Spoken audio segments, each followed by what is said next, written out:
Bien, merci pour l'invitation. Donc effectivement, je représente la Maison de la Transhumance, qui est une petite association avec moins de 3 personnes. Alors on n'est pas situé dans l'arc alpin directement, puisqu'on est dans les Bouches-du-Rhône, sur le domaine du Merle, qui est connu pour être l'école de bergers et de bergères la plus ancienne de France aujourd'hui. Donc l'objectif de la Maison de la Transhumance, c'est de valoriser toutes les dimensions de cet élevage transhumant méditerranéen, les questions d'économie, bien sûr, et dont la laine, évidemment, les métiers, les produits autour de la viande, mais également toutes les questions patrimoniales, j'y reviendrai rapidement, et toutes les questions liées à l'environnement, et notamment au paysage créé par les herbivores transhumants. Alors, parmi les projets que nous développons, il y a celui qui concerne la laine mérinos d'Arles. On a la chance, nous, d'avoir cette race-là, qui a à peu près 300 000 brebis dans la grande région Sud-Provence-Alpes-Côte d'Azur, mais ça déborde un petit peu, qui est la laine la plus fine, je crois qu'on peut le dire, de France, et sans doute une des plus fines d'Europe. Donc on a cette chance-là. C'est une race qui transhume. Vous avez ici à l'écran la carte des transhumants d'aujourd'hui, depuis la Provence jusqu'au Mont-Blanc, maintenant grâce à la transhumance en camion, en bétaillère. Et effectivement, la transhumance, comme Diego l'a dit, a été inscrite en décembre 2023, donc il y a peu de temps, au patrimoine culturel immatériel de l'humanité, l'UNESCO, pour 10 pays. Vous avez la carte là, 10 pays qui ont été inscrits.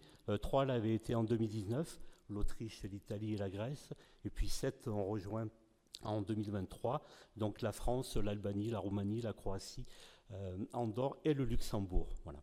Donc c'est évidemment quelque chose de très important pour nous, Maison de la Transhumance, puisqu'on est un des acteurs de ce dossier-là au niveau français, et on va prendre en charge tout ce qui est médiation, communication au niveau national sur cette question du patrimoine culturel immatériel.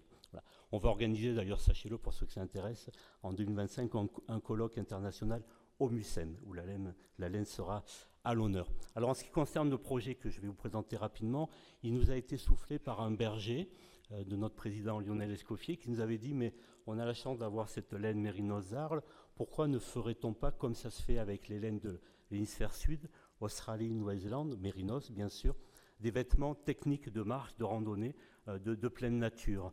Donc le projet nous était resté quelque part en tête, et quand on a eu l'occasion de créer ce sentier de grande randonnée que certains d'entre vous connaissent, qui s'appelle la route, qui part d'Arles pour aller en Piémont italien sur 540 km, les anciennes drailles de transhumance. Donc c'est un sentier de grande randonnée qui a été homologué en 2022. Vous avez là le topo guide, qui est surtout un outil de valorisation de tous les aspects liés à la transhumance. On travaille avec les musées, les écomusées le long des itinéraires. On a créé des événements, comme celui ici qui est à l'image, qui s'appelle les rencontres du Mérinos d'Arles, qui se tiennent chaque année en novembre à Arles, Mérinos d'Arles. Alors la ville d'Arles, c'est un peu tourné vers la tauromachie, la bovine, comme vous savez, mais par rapport à ce patrimoine historique de la laine, on aime bien rappeler aux élus de la ville d'Arles que le mouton est toujours là, et ces rencontres, on les organise dans une chapelle qui s'appelle la chapelle du Méjean, qui à une époque était un entrepôt de laine, il n'y a pas de hasard, autour de la race mérinos d'Arles.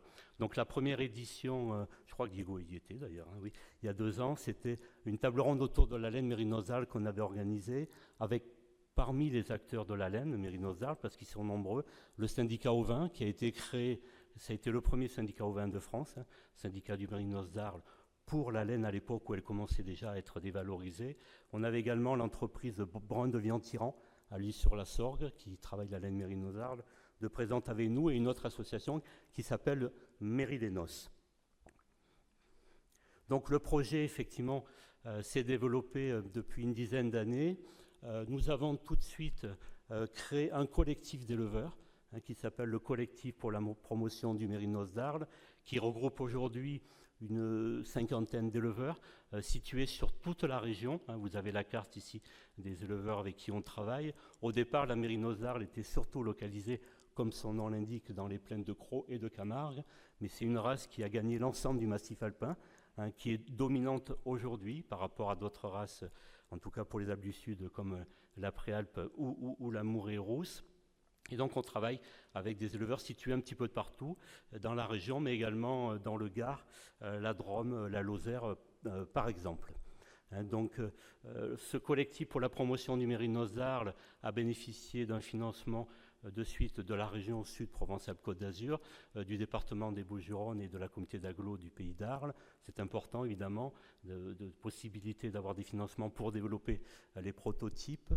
Nous avons également bénéficié d'un groupement d'intérêt économique et environnemental, un GI2E, donc c'est un label obtenu grâce au ministère de l'Agriculture qui permet sur 2 années d'avoir des financements qui nous ont permis de faire des formations auprès des éleveurs.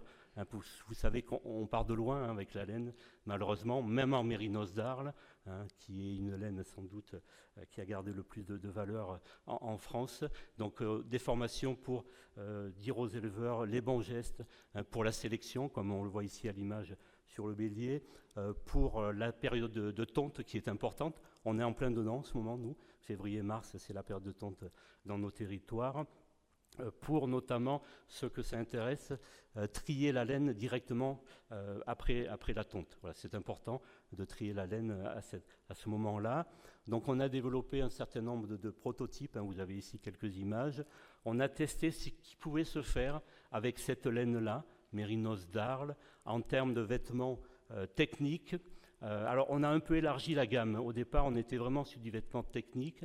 On a eu une étude de marché de la Chambre de commerce et d'industrie du pays d'Arles qui nous a conseillé, à l'époque on n'y croyait pas trop, je vous avoue, d'élargir la gamme au-delà du vêtement dit technique, qui est vraiment pour le marcheur, le randonneur à ski ou celui qui fait de l'escalade, à des vêtements de pleine nature, outdoor comme on dit en français, d'extérieur. Donc les vêtements sont d'une gamme plus large aujourd'hui. On a choisi d'élargir les coloris. Au départ on était surtout sur du noir. Aujourd'hui, on est sur 3 couleurs, bleu, vert et rouge. Et on a des vêtements qui peuvent se porter, pas toute l'année évidemment, en Provence il fait chaud l'été, mais dans les massifs alpins, et qu'on peut porter même pour aller au travail finalement, ce qui est le cas aujourd'hui. Donc pour terminer, voilà un petit peu sur la carte du milieu, la situation actuelle. On a essayé d'optimiser tout ce qui pouvait l'être en termes de distance, parce qu'évidemment c'est important pour nous, surtout à cette époque.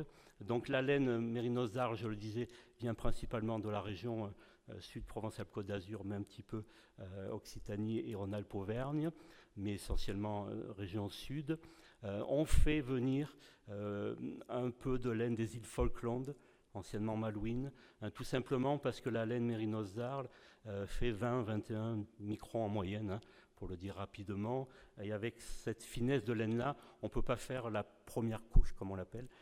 Les vêtements techniques qu'on porte directement sur la peau, les t-shirts ou les leggings. On a testé, ça gratte un peu, si vous me permettez l'expression. Donc ce n'est pas concurrentiel avec des enseignes qui existent depuis 20 ou 30 ans, que je ne citerai pas ici, mais qui ont un peu le monopole des enseignes mondialisées, très clairement. Donc on fait venir, pour l'instant, des îles Falkland, un peu de laine, mérinos, qu'on mélange avec la mérinos d'Arles, sachant qu'il y a un travail de sélection actuellement pour arriver à des laines mérinos d'Arles plus fines. Ça, c'est un travail pour l'avenir. Et puis également, essayer d'acheter des lots de laine mérinos d'Arles plus fines. Sinon, pour le reste, les chaussettes, les vestes et les pulls sont 100% mérinos d'Arles. Donc, pour terminer le processus, il est là à l'écran. La laine est triée sur le plateau de Valençol, dans les Alpes-de-Provence, et ensuite envoyée, ça a été dit tout à l'heure, à Biella, où elle est lavée, cardée, tissée, peignée. Enfin, je passe les détails. Ensuite, les chaussettes sont fabriquées à Troyes, donc en France, les vestes et les pulls à Biella, et la première couche dans le sud de l'Allemagne. Voilà, donc on a essayé d'optimiser dans un rayon d'à peu près 600 km le processus de production, sachant que si on veut être concurrentiel, il faut vraiment des produits de très haute qualité. Très clairement, ça ne pardonne pas dans ce milieu-là. Si vous avez des produits qui ne sont pas de qualité, vous n'êtes pas capable de rentrer dans des enseignes comme on va le faire, je ne citerai pas lesquelles, très, très prochainement. Voilà, donc c'est un projet qui est en cours. Le site de vente en ligne a été lancé il y a 1 an et on a la chance de maîtriser à peu près tous les chaînes de la production, depuis les éleveurs au travers du collectif pour la promotion du mérinos d'Arles, qui sont prédominants dans le projet, parce que l'idée c'est quand même, j'aurais dû commencer par là, de dire qu'ils puissent mieux valoriser, vendre leur laine, ce qui est un petit peu le cas. Alors on ne fait pas des miracles, mais on est 30 ou 40 centimes d'euros au-dessus du prix moyen entre guillemets de la Mérinos d'Arles. Il y a ensuite l'entreprise d'Algrande et Nature Faserne, avec qui on travaille depuis plus de 10 ans maintenant. Je dirais qu'on a la chance de travailler avec cette entreprise, qui est un grand spécialiste de la laine et qui a beaucoup investi sur le process. Et puis la Maison de la Transhumance, qui a eu l'idée et qui a également déposé une marque qui s'appelle La Route, qui permet donc de commercialiser les vêtements. Alors il faut être peut-être un peu fou pour lancer une marque venue d'une part comme ça, mais on a la chance d'avoir cette laine-là et on croit beaucoup dans l'avenir. Maintenant, il faut surtout mettre en commerce tout cela, c'est ce qu'on est en train de faire et on sera d'ailleurs présent au Salon du Randonneur à Lyon la semaine prochaine avec notre gamme pour ceux que ça intéresse.